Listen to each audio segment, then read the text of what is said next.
Most black metal artists, when they say the word kill, they'd be like, kill! Yeah. But then you could take it to like something like you do. I like to like. Can you do it loud? No? All right, it's fine. Maybe. If you don't want it, that's fine. It'd be cool if you did, though.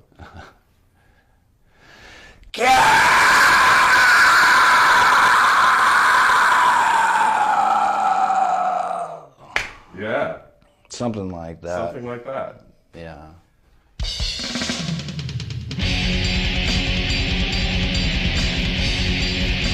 Black metal has always been outsider art in its most brutal form.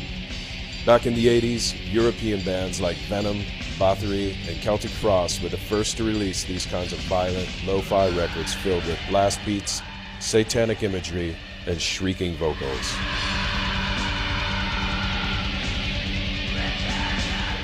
As black metal birthed a second wave out of Norway and a third wave from the US, the most compelling figures to emerge out of the genre's evolution are the true loners. Artists who play all their own instruments and don't just scream about isolation and misanthropy, but live it. These one-man black metal bands convey a rage and emotional noise that make the people who conceive them even more fascinating. This is who we set out to find.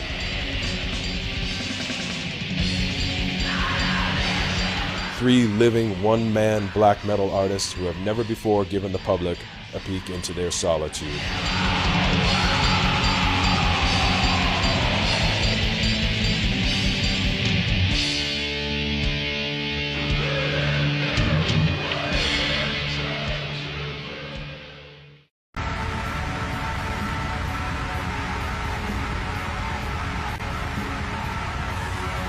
Nobody we met personified their lyrics about isolation and despair like Scott Connor, the man behind Xasthur.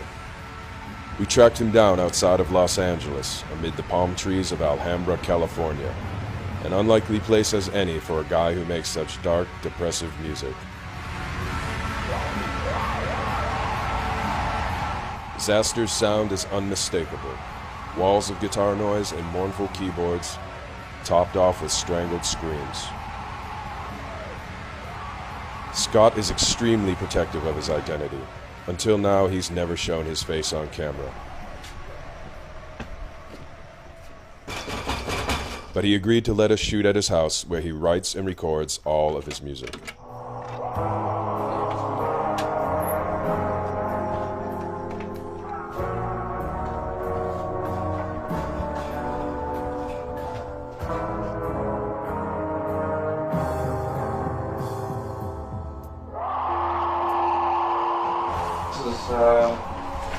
The drum set I bought a few years ago. It's not a drum machine, like contrary to popular belief. It's not fruity loops or anything like that. Scott has put out almost 24 releases since 1999. And his style has earned Xasthur attention outside of the usual circle of black metal fans.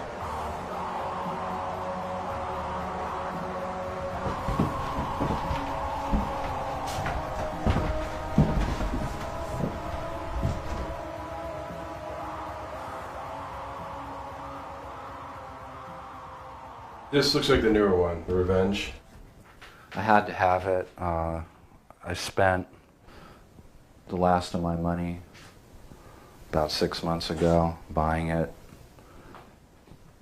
I told myself I would stop putting money into music, but I kind of had to have it.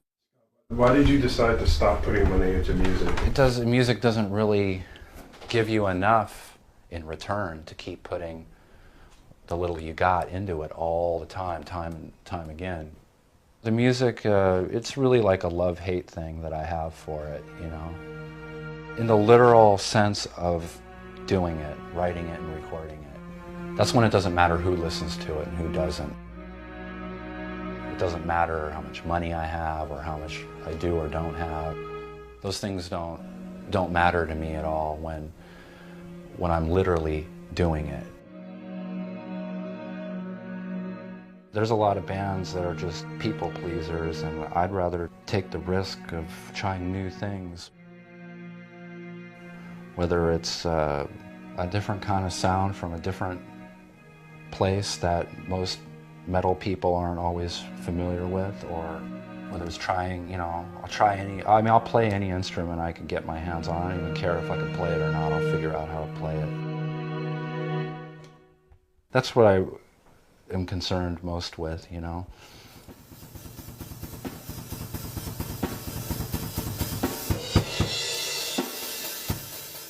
I keep a notebook and a pen by my bed while I'm falling asleep, and I wake up, I write something that's coming to me between the times when you're in and out of sleep, and that's when things come to me the most. What I do is a mirror of my mind, but what's worse is that it's a mirror of other people's minds, and that's... The despair, you mean? Like the... Yeah, just more than that, just kind of, hate, fear, death.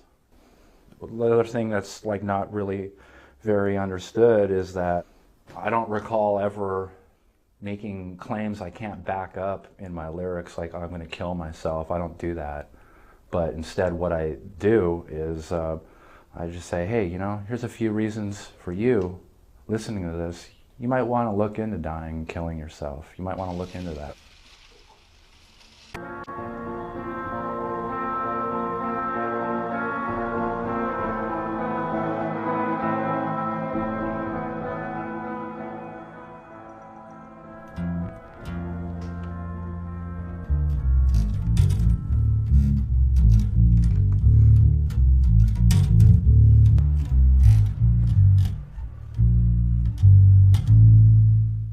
The artist that you are, because of like all the long hours that you put in of like recording, practicing, creating all the time, you pretty much stay here and that's what you do. Yeah.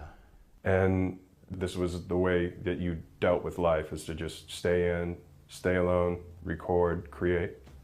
Yeah, for a long time, I had nothing else. That's all I had. I mean, it's all I could count on. It's the only way that I was able to count on myself, too, so. And did you have like any jobs growing up? Did you work? Yeah, I've had a few, on and off. I mean, I don't hold down jobs very well. Do you not like working because it takes away from time about just recording? Yeah. That's the only part of being unemployed I want to talk about, because okay. It's just like...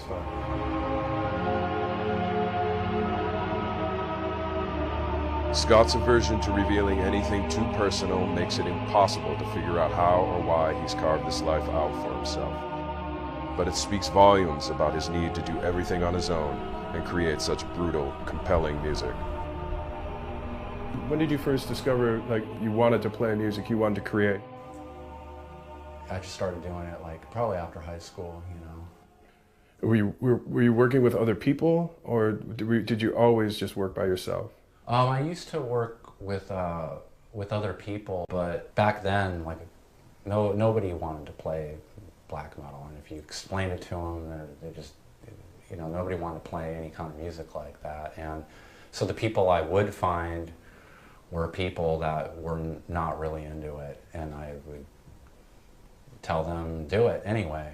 I even tried to bribe people and, play drums for a couple hours and I'll pay you some money or something. Like, it just didn't work. There was nothing I could do, so. You never perform live, is that, why don't you perform live? I know what I put into it, and I know that can't exactly be recreated live. The only way it would work is I'd have to find session people, and I don't really like doing that.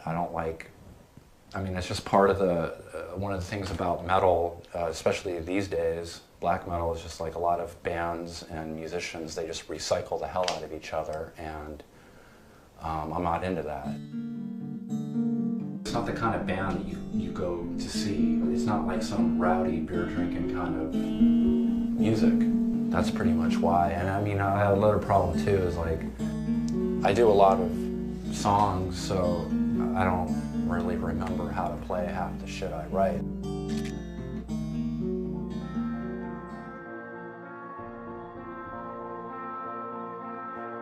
What appeals to you about coming here? It's close to absolute quiet, and it's as dark as outdoors can get. It's depressing in a way, you know, like at night. It's just, I don't know, it's like, I don't know what makes it more depressing, the people or the emptiness of it. I'm not quite sure of that, really, you know. But I come here sometimes, you know. So, I mean, do you just not like people? So...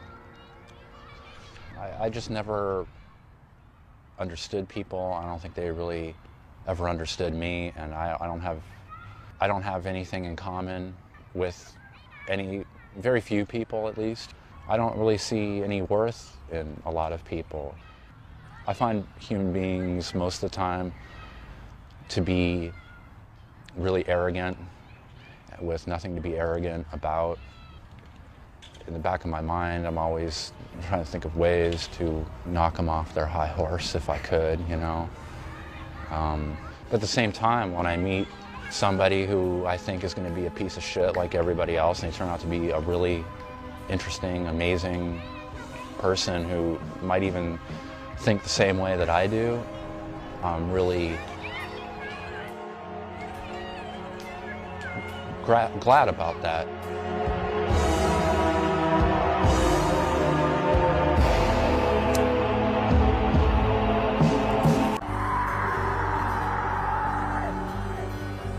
You used to have like long hair, wear the corpse paint, and black robes, but you don't do that anymore. What I do is what it's all about, not what I look like.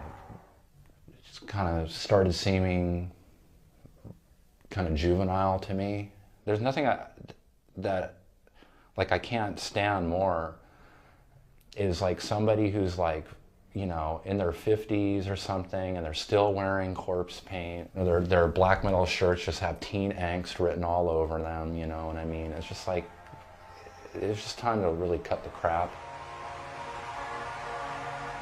You know, the way my life really is and the way I really feel is like, I don't want to portray myself as anything. You know, I don't need positive or negative kind of attention, and if I have like long hair and have to go to the grocery store, I don't feel like talking about Dark Throne with a fellow long-haired person.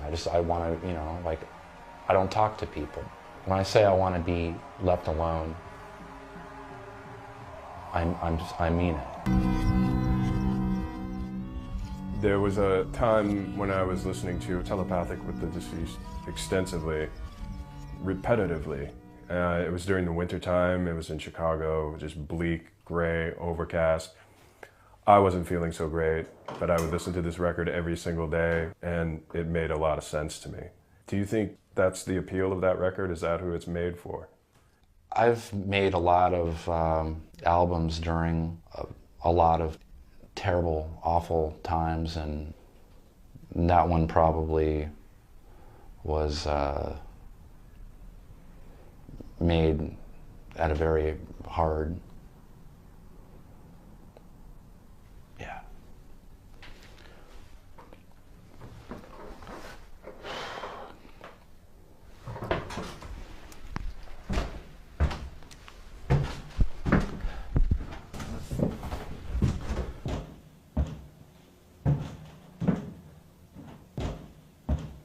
I just like, yeah, I just had like I don't like really have real flashbacks, because like I've only done acid once by accident. So, but I was having a different kind of flashback, and I was just like, like I was remembering really bad shit, you know. That album was just more, that was a really strange one to me. Like I was like really losing my mind at the time, basically. I couldn't tell the difference between day and night, and I couldn't tell the difference between 1 week or from the next or 1 month. You know, I was like, Like I looked around me, is this life or is it not, you know? Luckily, I was able to take that and make something out of it, you know?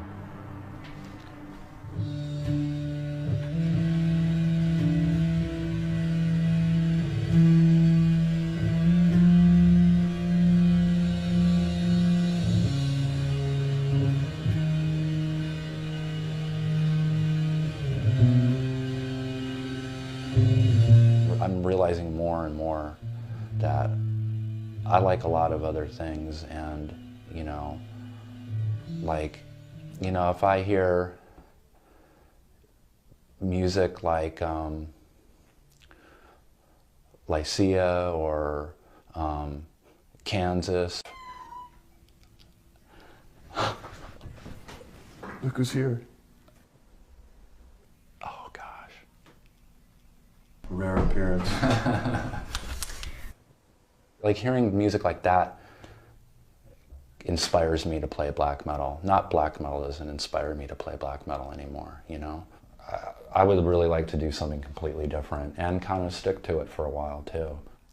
I wouldn't try to make happy music dark. That would just be not me. And but you know, I think of it like, well, what if I put my touches to this completely different kind of music that I like? Like, I think to myself, how fucked up would that be? You know, like fucked up, you know, in the way I like, you know. I want to get it.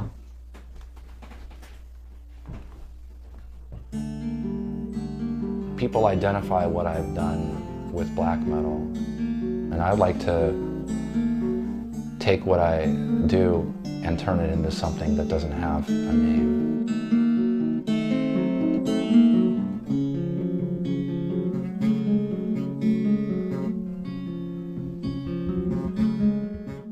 When it comes to writing a lot of lyrics, mentally, you know, emotionally, like I have to go somewhere, like, you know, that's really what it is. Like I have to go somewhere where I really don't want to go.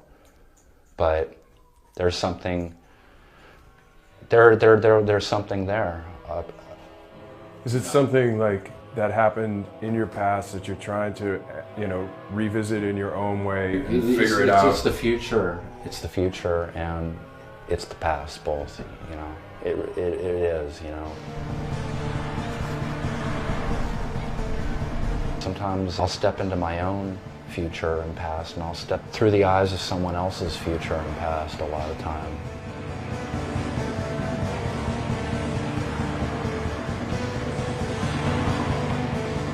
Are you ever afraid that you're not going to get out of that space?